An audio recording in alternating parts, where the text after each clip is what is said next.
കൽപ്പാത്തി രഥോത്സവത്തിന്റെ ഭാഗമായുള്ള ദേവരഥ പ്രയാണം ഒന്നാം തേരുത്സവത്തിൽ തുടങ്ങിയിരിക്കുകയാണ്. വിശാലാക്ഷി സമേത വിശ്വനാഥ ക്ഷേത്രത്തിൽ നിന്നും ആരംഭിച്ച് മന്തക്കര മഹാഗണപതി ക്ഷേത്രത്തിൽ അവസാനിക്കുന്ന പ്രയാണമാണ്. ആയിരക്കണക്കിന് വിശ്വാസികൾ രഥോത്സവത്തിന്റെ ഭാഗമാകാൻ അഗ്രഹാരവീഥിയിലേക്ക് ഒഴുകിയെത്തിയിട്ടുണ്ട്. അവിടെ നിന്നുള്ള കാഴ്ചകൾ പ്രേക്ഷകരിലേക്ക് എത്തിക്കാൻ ഞങ്ങളുടെ വാർത്താ സംഘം തയ്യാറാണ്. റോഷിപാൽ, ദീപക് മലയമ്മ, ഇക്ബാൽ അറക്കൽ 3 പേരും അഗ്രഹാരത്തിലേക്ക് കൽപ്പാത്തിയിലേക്ക് എത്തിക്കഴിഞ്ഞിരിക്കുന്നു. Good evening guys. ആദ്യം റോഷിപാലിലേക്ക്. Roshipal, good evening. ദേവരഥ പ്രയാണം ഒന്നാം തേരുത്സവത്തിന് അവിടെ തുടങ്ങുന്ന ഒരു സമയമാണ്. ഇന്നിപ്പോൾ തെരഞ്ഞെടുപ്പ് കൂടി ആയതുകൊണ്ട് എല്ലാവരും അവിടേക്ക് എത്താനുള്ള ഒരു സാധ്യതയുണ്ട്. സ്ഥാനാർത്ഥികളും നേതാക്കളും ഒക്കെ. എല്ലാവരും ഉഷാറായോ?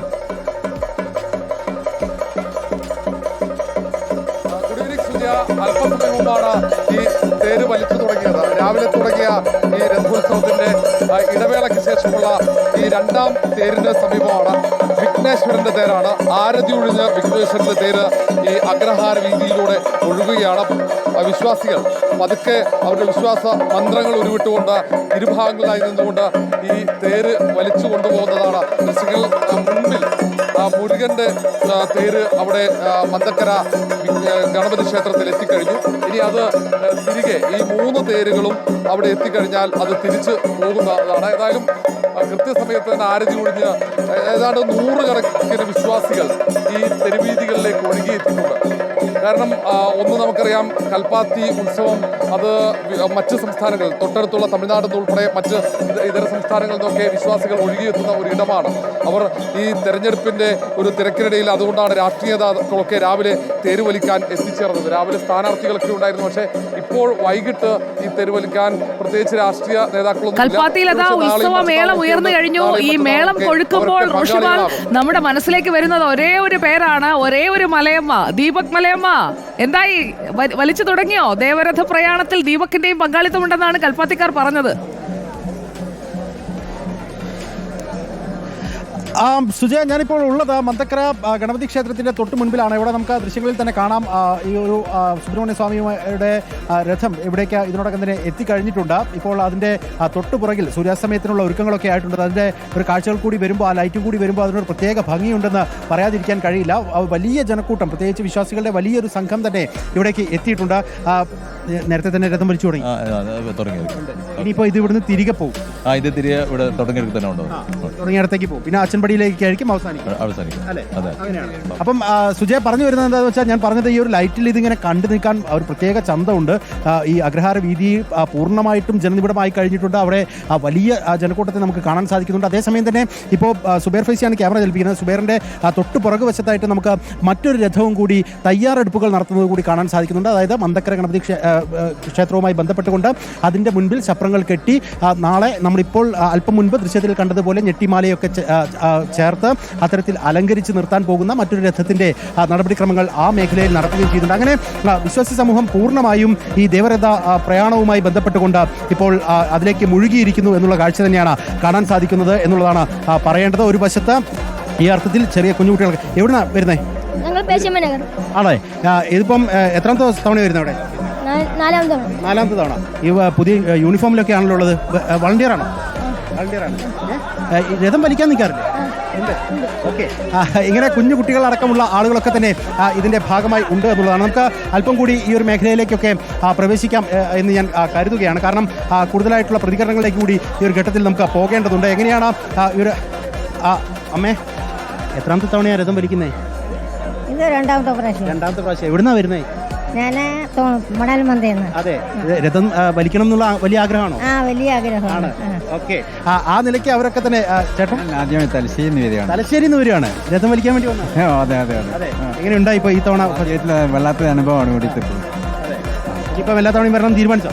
തീർച്ചയായും എല്ലാ വർഷവും ആ തരത്തിലാണ് എല്ലാവരുടെയും ഒരു പ്രതികരണം എന്ന് പറയുന്നത്. തലശ്ശേരിയിൽ നിന്നൊക്കെ ഇവിടെ എത്തി രഥം വലിക്കുന്നതിന് വേണ്ടി തയ്യാറെടുപ്പുകൾ നടത്തുകയാണ് എന്നുള്ളതാണ്. ഇവിടെ കുഞ്ഞു കുട്ടികൾ ഉൾപ്പെടെ അതിൻ്റെ ഭാഗമായിട്ട് ഉണ്ട് എന്നുള്ളതാണ്. നേരത്തെ തന്നെ ഈ മന്ത്രങ്ങളൊക്കെ ഉരുവിട്ടുകൊണ്ടാണ് ഈ രഥം അവരിങ്ങനെ ഇവിടേക്ക് ആനയിക്കുന്നത്. അപ്പോൾ അതിൻ്റെ ഭാഗമായിട്ട് കാണാം, നമുക്ക് ദൃശ്യങ്ങൾ തന്നെ കാണാം എത്ര കുഞ്ഞു കുട്ടികളൊക്കെയാണ് രഥം വലിച്ച് ഇങ്ങനെ മുന്നോട്ട് പോകുന്നത് എന്നുള്ളതാണ്. ഇതിപ്പോൾ നിരവധിയായ ആളുകൾ കാണാം. ഹലോ, എന്താ പേര്? ലക്ഷ്മി. ആദ്യമായിട്ടാണോ രഥം വലിക്കുന്നത്? നീ ആദ്യമായിട്ട് വലിക്ക് പറയാ കേക്കറ ഇല്ലേ എല്ലാ വർഷം വരുവാൻ ഇല്ല എല്ലാ വർഷവും വരുവാറുണ്ടോ? പേരെന്താ? കീർത്തി എല്ലാ പ്രാവശ്യവും ഉണ്ടാവാറുണ്ടോ? ഉണ്ടല്ലേ? ഓക്കെ. ഇവരൊക്കെ തന്നെ ഇതിന്റെ ഭാഗമായിട്ട് നിൽക്കുകയാണ്. നേരത്തെ വലിയ ഉച്ചത്തിൽ ഇങ്ങനെ മന്ത്രം വിളിക്കുന്നത് കേട്ടല്ലോ.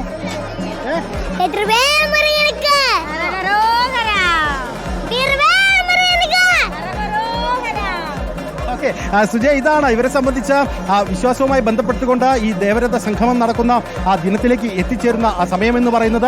ഒപ്പം തന്നെ ഈ രഥം ഇങ്ങനെ വലിച്ച ഈ തെരുവീഥികളിലൂടെയൊക്കെ സഞ്ചരിക്കും. ഇപ്പോൾ നമുക്ക് ആ ദൃശ്യങ്ങളിലേക്ക് തന്നെ പോകാം. വീണ്ടും ആ ഒരു രഥം ഇങ്ങനെ ഉരുണ്ടു തുടങ്ങുകയാണ്. അതിപ്പോൾ മന്ദക്കര ക്ഷേത്രത്തിന്റെ മുൻവശത്ത് നിന്ന് അല്പസമയത്തിനകം തന്നെ തിരിയും.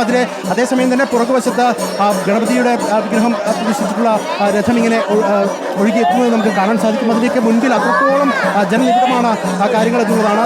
തൊട്ടുപിറകിലായിക്കൊണ്ട്, അതായത് ഇപ്പോൾ കാണുന്ന ഈ ആദ്യം നമ്മൾ കാണുന്ന സുബ്രഹ്മണ്യ സ്വാമിയുടെ രഥം, അതിന് തൊട്ടുപിറകിൽ കാണുന്ന ഗണപതിയുടെ രഥം, ഏറ്റവും ഒടുവിലാണ് പരമശിവനും ഒപ്പം തന്നെ.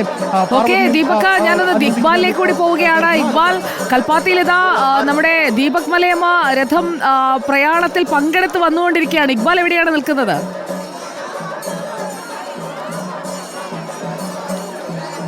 ഞാനിപ്പോൾ ഉള്ളത് ശിവന്റെയും പാർവതിയുടെയും രഥത്തിന് മുമ്പിലാണ്. ഇതാണ് കൽപ്പാത്തിയിലെ 6 രഥങ്ങളിൽ ഏറ്റവും പ്രധാനപ്പെട്ടുള്ള രഥം. അതുപോലെ തന്നെ ഏറ്റവും വലിയ രഥവും ഈ ശിവന്റെയും പാർവതിയുടെയാണ്. വിശാലാക്ഷി സമേത വിശ്വനാഥ സ്വാമി ക്ഷേത്രത്തിലെ പ്രധാന പ്രതിഷ്ഠ എന്ന് പറയുന്നത് ശിവന്റെയും പാർവതിയുടെയുമാണ്. അവരുടെ രഥമാണ് ഇപ്പോൾ ദൃശ്യങ്ങളിൽ കാണുന്നത്. നമുക്ക് ആ ദൃശ്യങ്ങളിൽ തന്നെ കാണാം ഏറ്റവും വലിയ രഥം, അതിന് മുകളിലായി ഒരു ധ്വജം, അതിന് താഴെയായി അലങ്കാരത്തിൽ തന്നെ ആ നെട്ടിമാലയും അതുപോലെ തന്നെ സർപ്പവും മറ്റ് അലങ്കാരവും എല്ലാം ഈ രഥത്തിന് കുറച്ച് കൂടുതലാണ് എന്ന് തന്നെ വേണം പറയാൻ. കാരണം അത്രയും പ്രധാനപ്പെട്ട ഒരു രഥമാണ്. ഇതിന് മുമ്പിലായി തന്നെ ഇപ്പോൾ ഗണപതിയുടെയും മുരുകന്റെയും എല്ലാം രഥങ്ങൾ കടന്നുപോയിട്ടുണ്ട്. ഇപ്പോൾ ഈ ഒരു രഥം വലിക്കാൻ വേണ്ടിയാണ് ഏറ്റവും കൂടുതൽ വിശ്വാസികൾ, പ്രത്യേകിച്ചും കൽപ്പാത്തിക്കാരും അതുപോലെ തന്നെ പുറത്തുനിന്നുള്ള ആളുകളെല്ലാം ഏറ്റവും കൂടുതൽ ഇവിടേക്ക് എത്തുന്നു. നേരത്തെ ദീപക് പറഞ്ഞതുപോലെ തന്നെ പ്രത്യേകമായിട്ടുള്ള ഈ വേദങ്ങളും മന്ത്രങ്ങളും അതുപോലെ തന്നെ മറ്റ് വിശ്വാസപരമായിട്ടുള്ള കാര്യങ്ങളെല്ലാം ചൊല്ലിക്കൊണ്ട് ആണ് ഈ വിശ്വാസികൾ ഈ രഥം വലിക്കുന്ന. നമുക്ക് ദൃശ്യങ്ങൾ കാണാം. വലിയ ആവേശം അടിപൊളികളാണ് കൽപ്പാത്തിയിലാണ്. പേര് വന്നപ്പോൾ വലിയ സന്തോഷത്തിലാണ്. പിന്നെന്താ അതിനല്ലേ കാത്തിരിക്കണം, ഒരു വർഷം കാത്തിരിക്കുന്നതാണ്.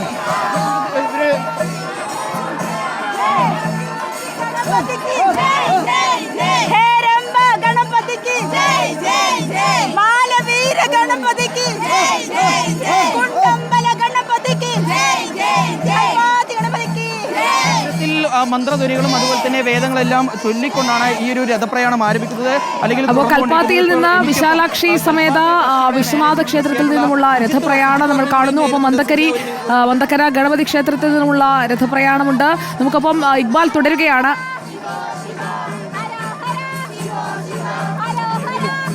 തീർച്ചയായും ഇപ്പോൾ എനിക്കൊപ്പം ഉള്ളത് വിശാലാക്ഷി സമേത വിശ്വനാഥ സ്വാമി ക്ഷേത്രത്തിലെ ട്രസ്റ്റ് ഭാരവാഹിയായിട്ടുള്ള സുജിത്ത് വർമ്മയാണ്. അദ്ദേഹത്തിന്റെ വേഷം കണ്ടാൽ തന്നെ അറിയാം, അദ്ദേഹം ഇവിടുത്തെ രാജാവാണ് അല്ലേ? അതുകൊണ്ട് ഈ വേഷം നമ്മുടെ അവകാശമാണത്, നമ്മുടെ കുടുംബത്തിന്റെ അവകാശമാണ്. തൊട്ടാലേ ഈ രഥം ഉരുളൂ എന്നുള്ളൊരു വിശ്വാസം കൂടി നമ്മൾ വന്ന് വരണം, നമ്മുടെ ഒരു അവകാശമാണത്. പണ്ട് ഇത് കിട്ടിയതിൻ്റെ കുടുംബക്ഷേത്രം അത് കിട്ടിയതിൻ്റെ ഒരു അവകാശമായിട്ടാണ് അത് കണക്കാക്കുന്നത്. തീർച്ചയായിട്ടും ഇലക്ഷൻ്റെ ഒരു ഭാഗമായിട്ട് കൂടുതൽ തിരക്കുണ്ട്, പബ്ലിസിറ്റി കൂടുതലാണ്. നിങ്ങളുടെ മീഡിയസ് പബ്ലിസിറ്റി കൂടിയാലും തിരക്ക് കൂടുതലാണ്. ഒരുപാട് അതെ പാലക്കാട് നിന്ന് മുന്നേയൊക്കെ പാലക്കാടിലുള്ളവർ മാത്രമല്ല പങ്കെടുക്കാറുള്ളൂ. ഇപ്പോൾ ഞാൻ വന്ന് എൻ്റെ ഫോട്ടോ ഒപ്പം എടുത്തവരൊക്കെ എറണാകുളം, കൊല്ലം എന്തുകൊണ്ട് എങ്ങനെ ചോദിക്കണ്ട, അവർക്ക് അറിയില്ല എന്താ ഒരു ആകാംക്ഷ, ഇത് കാണാത്തല്ലേ. എന്താണ് കൃത്യമായിട്ടൊന്ന് പറഞ്ഞു ഏതാ നമ്മുടെ പ്രേക്ഷകർക്ക് വേണ്ടിയിട്ട് എന്താണ് ഈ ഒരു അവകാശം എന്നുള്ള കാര്യം കൃത്യമായി പറഞ്ഞു. ഇത് ഈ അമ്പലം കെട്ടിയത് നമ്മുടെ കുടുംബത്തിൻ്റെ പഴയൊരു കാരണവരാണ്. അപ്പം അന്നോട്ട് ഈ അമ്പലത്തിൻ്റെ നടത്തിപ്പ് ചുമതല നമുക്കാണ് പൂർണ്ണമായിട്ടും. അപ്പോൾ ഈ രഥോഘോഷത്തിൻ്റെ ഭാഗമായി നമുക്ക് ഈ രഥം നീങ്ങണിച്ചാൽ നമ്മളിവിടെ വന്ന് അതിനെ ദേവനെ കണ്ട് വണങ്ങിയാൽ മാത്രമേ ഈ ഇത് മുന്നോട്ട് നീങ്ങാനുള്ളൂ. അങ്ങനെ ഒരു അവകാശം നേരത്തെ തന്നെ ഇതേയുണ്ട്. അത് തുടർന്ന് വരികയാണ്, ഇപ്പോൾ കാലങ്ങളായിട്ട് അത് തുടർന്ന് വരികയാണ്. ഇപ്പോൾ ഈ ഇതിൽ ഞാനാണ് അതിൻ്റെ ഒരു അവകാശിയായിട്ട് നിൽക്കുന്നത്. ആക്ച്വലി നമ്മുടെ ഒരു മൂത്തൊരു കാരണവരെ ട്രസ്റ്റി ആയിട്ട് വരുന്നത്. അദ്ദേഹത്തിന് ഇത് പ്രായധികം കൊണ്ട് ചെയ്യാൻ പറ്റില്ല, അത് കാരണം കുറച്ച് ഉള്ള താഴെയുള്ള ഒരാൾ ഇത് ചെയ്യുന്നു എന്നുള്ളൂ. പ്രധാനപ്പെട്ട അതെ ഇത് പ്രധാനപ്പെട്ട രഥം ശിവൻ പാർവതിയാണ്. കാരണം കാശിയിൽ പാതി കൽപ്പാത്തി എന്നാണ് അതിൻ്റെ ഏറ്റവും മൂല, അത് ശിവനും പാർവതിയാണ് ഇവിടെ. അത് കാരണം ഇതിന് ഏറ്റവും പ്രധാനം അത്. കാരണം ശിവനെ വഴങ്ങിയിട്ടും പിന്നെ എല്ലാവരും ചെയ്യുക, ഗണപതിയായാലും ഒക്കെ മക്കളല്ലേ. ഗണപതിയായാലും ഈ കൽപ്പാത്തിലെ ഈ രഥോത്സവത്തിന് എത്ര കാലത്തെ പഴക്കം? ഒരു 200-250 വർഷത്തെ പഴക്കമുണ്ടെന്നാണ്. കൽപ്പാത്തി അമ്പലത്തിന് ഏകദേശം ഒരു 600 വർഷത്തിന് മേലെ പഴക്കമുണ്ട് അമ്പലത്തിന്. പക്ഷേ രഥോത്സവം ഈ മായാവൂരിൽ നിന്ന് വന്ന ദേശവാസികളാണ് ഇവർ വന്ന് അവിടുത്തെ ഒരു ഉത്സവം ഇവിടെ ചിട്ടപ്പെടുത്തിയാണ്. ഈ അമ്പലമായിട്ട് അത് ചിട്ടപ്പെടുത്തി വന്നതാണ്. ഒരു 200 വർഷത്തെ പഴക്കമാണ് കണക്കാക്കണത് ഈ രഥോത്സവം. അപ്പോൾ ഇന്ന് ഒന്നാം തേരുത്സവമാണ്. വീണ്ടും എത്താൻ നമുക്ക് കൂടുതൽ വിശേഷങ്ങൾക്കായി ഇക്ബാൽ അറക്കലിലേക്ക്. റോഷിപാൽ നമുക്കൊപ്പം തുടരുന്നുണ്ട്. റോഷിപാൽ, 3 രഥങ്ങളാണ് ഈ ഒന്നാം തേരുത്സവത്തിൽ പ്രയാണം നടത്തുന്നത്. അപ്പോൾ നിങ്ങൾ 3 പേരിലേക്ക് നമ്മൾ എത്തി. റോഷിപാൽ, ഇനിയിപ്പോൾ ഇന്നും നാളെയുമായി ഒന്നാം തേരും 2ാം തേരും നടക്കുന്നു. അതിനുശേഷം ദേവരഥ സംഗമത്തിനായാണ് എല്ലാവരും കാത്തിരിക്കുന്നത്, അല്ലേ? സുജയ, സംശയമില്ല, 15-ന് ദേവരഥ സംഗമത്തിന് തന്നെയാണ് വിശ്വാസികൾ. ഒപ്പം എല്ലാവരും ഇവിടേക്ക് നിരവധി പേർ, ഇന്ന് ആദ്യത്തെ തേരായതുകൊണ്ട് തന്നെ ഇന്നത്തതിൻ്റെ ഇരട്ടി വിശ്വാസികൾ ഇവിടേക്ക് ഒഴുകിയെത്തുമെന്ന കാര്യത്തിൽ സംശയമില്ല. നേരത്തെയൊക്കെ പ്രതികരണങ്ങൾ കേട്ടു. ഞാൻ വന്ന വിഘ്നേശ്വരനെ വഹിച്ചുള്ള തേര് ഇവിടെ എത്തിയിരിക്കുന്നു. മന്തക്കര വിഘ്നേശ്വര ക്ഷേത്രത്തിന് മുന്നിലുണ്ട്. നേരത്തെ അതിന് തൊട്ടു മുന്നിലാണ് സുബ്രഹ്മണ്യ സ്വാമിയുടെ തേര്. അത് ഒപ്പം ദീപക് മലയമയുണ്ട്. 2 തേരും ഇവിടെ നിന്ന് തിരിച്ചു പോകും. ഇവിടെ തിരിച്ചു പോകാനുള്ള തയ്യാറെടുപ്പുകൾ നടക്കുന്നുണ്ട്. ഇത് വലിച്ച കുട്ടികളുണ്ട്. എല്ലാവരും ഇപ്പോൾ തൽക്കാലത്തേക്ക് വിശ്രമിക്കുന്നു. അല്പസമയത്തിനകം തന്നെ തിരിച്ചു പോകും. തൊട്ടുപുറകിൽ ഏറ്റവും പ്രധാനപ്പെട്ട തേര്, അതിനൊപ്പമാണ് ഇക്ബാൽ അറക്കലുള്ളത്. ഏതായാലും വലിയ ഉത്സവം, കൽപ്പാത്തി ഉത്സവത്തിന്റെ ഭാഗമാകാൻ കഴിഞ്ഞതിനുള്ള സന്തോഷമാണ് ഇവിടെ എത്തുന്ന ഓരോ തീർച്ചയായും നമുക്കും ആ ദൃശ്യങ്ങൾ പ്രേക്ഷകരിലേക്ക് എത്തിക്കാൻ കഴിഞ്ഞു. Thank you. R Roshipal and ടീമാണ് ഇന്നത്തെ ഒന്നാം ദിനത്തിലെ രഥപ്രയാണത്തിന് കാഴ്ചകൾ പ്രേക്ഷകരിലേക്ക് എത്തിച്ചത്. റോഷി സൂചിപ്പിച്ചതുപോലെ ശിവപാർവതി, ഒപ്പം ഗണപതി, മുരുകൻ, ഈ 3 തേരുകളും കൽപ്പാത്തിയിലൂടെ ഇപ്പോൾ ആദ്യ ദിനത്തിൽ ചെറുതായി കുറച്ചു ദൂരം വലിച്ച് രാവിലെ നിർത്തി. വൈകിട്ടാണ് രഥത്തേരോട്ടം കുണ്ടമ്പലത്തിൽ നിന്ന് മന്തക്കരയിലേക്കും അവിടെ നിന്ന് തിരിച്ച് കുണ്ടമ്പലം വഴി പ്രയാണം നടത്തി എടത്തലച്ചൻ പടിയിലെത്തുന്നതോടെയാണ് ഒന്നാം നാളിലെ രഥപ്രയാണം പൂർത്തിയാകുന്നത്. ഈ രഥപ്രയാണമൊക്കെ കാണുന്നതിനായി നമ്മൾ മാത്രമല്ല, മറ്റു ചിലർ കൂടി രാവിലെ മുതൽ